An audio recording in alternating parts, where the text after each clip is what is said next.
వివిధ జిల్లాల నుంచి హాజరైనటువంటి కళాకారులందరికీ తెలంగాణ ప్రజానాట్య మండలి రాష్ట్ర కమిటీ పక్షాన ధన్యవాదాలు తెలియజేస్తూ, అదేవిధంగా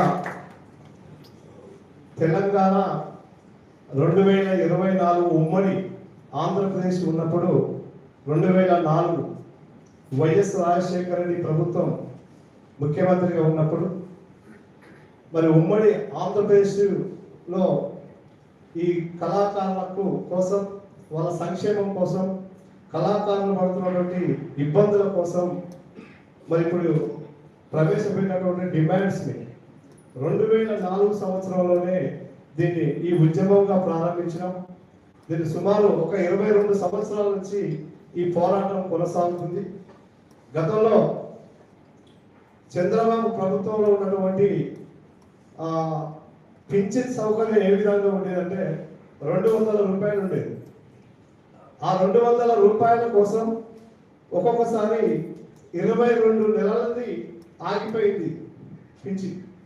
ఆ పింఛన్ ఆగిపోయినప్పుడు మనం పోరాటంతో ఆ వైఎస్ రాజశేఖర రెడ్డి గారు ముఖ్యమంత్రి అయిన తర్వాత సుమారు ఉమ్మడి ఆంధ్రప్రదేశ్ నుంచి ఒక 10,000 మంది వృత్తి కళాకారులను, అన్ని రకాల కళాకారులను సమీకరించి సుందర వ్యాపారం నుండి మన ఇందిరా పార్క్ వరకు ఒక ర్యాలీ నిర్వహించి దానికి ప్రత్యక్షంగా ముఖ్యమంత్రి వైఎస్ రాజశేఖర రెడ్డి గారిని పిలవడం జరిగింది. మేము పెట్టిన 9 డిమాండ్లో ఒక 3 డిమాండ్లని అమలైనవి. ఆ మొట్టమొదటి అమలైంది ఏంటంటే ఆ 22 నెలల పింఛన్, ఆగిపోయిన పింఛన్ని మనం విడుదల చేసినారు. మరి అదేవిధంగా ఆ 200 రూపాయలు ఉన్న పింఛన్ని 500 రూపాయలు చేసినారు. మరి వృత్తి కళాకారులకు కార్డు ఇవ్వడం పెట్టినారు. మళ్ళీ ఎప్పుడైతే తెలంగాణ ప్రభుత్వం వచ్చిందో, ఏ ప్రభుత్వం అయితే రావాలని మనం కోరుకున్నామో, తెలంగాణ స్వేచ్ఛ కావాలని కోరుకున్నామో, ఆ కోరుకున్న ప్రభుత్వం వచ్చిన తర్వాత మనకు వృత్తి కళాకారులకు ఇవ్వవలసిన కార్డుని ఆపేస్తారు. ఎంత దుర్మార్గం అంటే, ఆ తెలంగాణ కోసమే ఎంతో మంది కళాకారులు తన గొంతు ద్వారా, ఆట పాట ద్వారా ప్రజల్ని చైతన్యవంతం చేయడం కోసం ఇతర దేశాలకు, ఇతర రాష్ట్రాలకు కూడా వెళ్ళి మన తెలుగు ప్రజలు ఉన్న కాడ వాళ్ళని చైతన్యవంతం చేయడంలో మన ప్రజా కళాకారులది పాత్ర గణనీయంగా ఉన్నది. ఉదాహరణకు మేము నల్లగొండ జిల్లా నుండి కూడా మహారాష్ట్ర బాంబాయిలో కూడా మన తెలుగు ప్రజలు ఉన్నటువంటి సంతకృషి ప్రాంతంలో కూడా తెలంగాణ బృందం ఆ ప్రాంతంలో నిర్వహించినాం. మరి ఈ విధంగా ఇప్పటిదాకా చెప్పినట్టుగా ఇంతమందికి కళాకారులకు పోరాటంలో పాల్గొని ప్రత్యక్షంగా పోరాటాన్ని నిర్వహిస్తే 550 మంది కళాకారులకు మాత్రమే ఉద్యోగ అవకాశాలు కల్పించారు. తెలంగాణ ప్రజానాట్య మండలిగా తెలంగాణ రాష్ట్రం ప్రతి మండలాన్ని టచ్ చేస్తూ 2 పర్యాయాలు ప్రజానాట్య మండలి కళాకారులుగా మేము పూర్తిగా బాధ్యత మీరేసుకొని, పార్టీ ఎప్పుడైతే నిర్ణయం తీసుకొని ప్రత్యక్ష పోరాటానికి నిర్ణయం ఎప్పుడైతే తీసుకున్నదో ఆ నిర్ణయాన్ని అమలు చేయడంలో ప్రజానాట్య మండలి, తెలంగాణ ప్రజానాట్య మండలి కళాకారులుగా భుజాన వేసుకొని, కాలు గజ్జల సవ్వడితో, భుజాన గొంగడితో డప్పు కొడుతూ ప్రజల్ని చైతన్యవంతం చేయడంలో ప్రజానాట్య మండలి కళాకారులు కీలక భూమిక పోషించారు. కానీ అయినా కానీ ఈ తెలంగాణ ప్రజానాట్య మండలి కళాకారులకు ఒక్కరికి ఉద్యోగం రాలేదు. వాళ్ళు ఉద్యోగాలు ఇస్తే, తెలంగాణ ప్రభుత్వం అప్పుడు ఉద్యోగాలు ఇస్తే మీరు కండువా మార్చుకుంటారా, మీకు ఆర్డర్ కాపిస్తాం అనే దుర్మార్గమైన మాటల ద్వారా మాకు ఆ ఉద్యోగం వద్దు అని చెప్పి కొంతమంది ఉద్యోగాలు వెనుకకు తీసుకున్న వాళ్ళు ఉన్నాం. మరి అటువంటిది కాకుండా ఇప్పుడు మనం డిమాండ్లు పెట్టాం. వాస్తవానికి మనం ఏదో కొంతమ్మ కోరికలు కాదు, అందరికి పింఛన్ ఇస్తున్నారు. అర్హులైన కళాకారులకు పింఛన్ ఇవ్వాలి. పింఛన్ ఇవ్వాలంటే కార్డు కావాలి. ఆ గుర్తింపు కార్డు అంటూ మనకు లేకపోతే, ఇప్పటిదాకా మన భాస్కర్ చెప్పినట్టుగా భిక్షణ చేస్తున్నటువంటి కళాకారుల్ని రోడ్డు మీద పడుకుంటే అరెస్ట్ చేసి పోలీస్ స్టేషన్లో పెట్టారు. అదే అతనికి గుర్తింపు కార్డు ఉంటే నేను కళాకారులను చెప్పుకోవడానికి అవకాశం ఉంటుంది.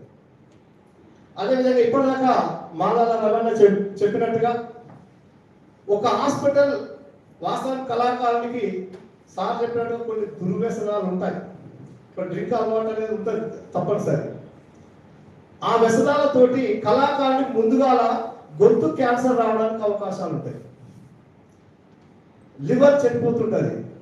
ఆయన 50 సంవత్సరాలు దాటిన తర్వాత కళాకారునికి నాటకాల్లో అవకాశాలు రానప్పుడు బిచ్చమెత్తుకోవడానికి దరిద్రమైన పరిస్థితుల్లోకి కళాకారుడు పోతాడు.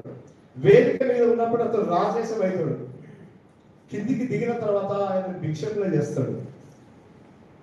ఈ దుర్మార్గమైన పరిస్థితులు పోవాలంటే కళాకారులకు పింఛన్ సౌకర్యాన్ని తప్పనిసరి ఇవ్వాలి. మేమేం కొత్త ఒక్కరికి కాదు, అందరికీ 60 ఏళ్ళు 50 ఏళ్ళు నిండిన వాళ్ళకి ఇస్తున్నారు. 50 సంవత్సరాలు పైబడిన కళాకారులకు రూపాయలు ఇవ్వాలి. మరి ఇలాంటి కార్యక్రమంతో పాటు జిల్లా కేంద్రాల్లో మరి రవీంద్ర భారతి లాంటి ఆడిటోరియం అన్ని ప్రాంతాల్లో నిర్వహించాలని, ఇన్సూరెన్స్ పాలసీ తీసుకురావాలని, మరి అదేవిధంగా బస్సు సౌకర్యాల్లో ఒక ప్రాంతం నుంచి ఒక ప్రాంతానికి పోయి కళాకారులు ప్రదర్శించేటప్పుడు ఆర్థికమైన ఇబ్బందులు ఉంటాయి. ఆ ఆర్థికమైన ఇబ్బందులు పోవాలంటే రైల్లో కానీ బస్సులో కానీ ఇప్పుడు మహిళలకు ఉచితంగా కల్పించినారు.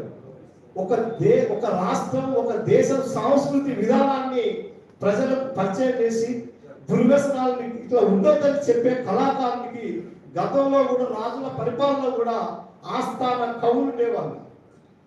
ఆ రాజ్యం గురించి చెప్పి రాజు గొప్పోడు అని చెప్పేవాళ్ళు, ప్రజలు ఇట్లా బతకాలని చెప్పేవాళ్ళు. కళాకారులు కూడా ఇప్పుడు ఉన్న మన రాష్ట్ర దేశ పరిస్థితుల్ని ఎట్లా ఉండాలనే చెప్పేవాడు కళాకారుడు.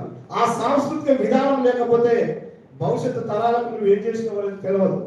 అందుకనే ఆ కళాకారులకు కూడా మరి అలాంటి అవకాశాలను కల్పించాలని, మరి భవిష్యత్తులో ఉన్నటువంటి ఇప్పుడు మనం ఇచ్చిన డిమాండ్స్ని మరి దాని ప్రభుత్వం దృష్టికి మా రాష్ట్ర కార్యదర్శి అసెంబ్లీ మెంబర్గా ఉన్నటువంటి మా సాంబశివరావు గారు కూడా మరి దృష్టికి తీసుకుపోతారని మా ప్రజానాట్య మండలి రాష్ట్ర కమిటీ పక్షాన మరి కళాభినందనలు తెలియజేస్తూ సెలవు తీసుకుంటాం.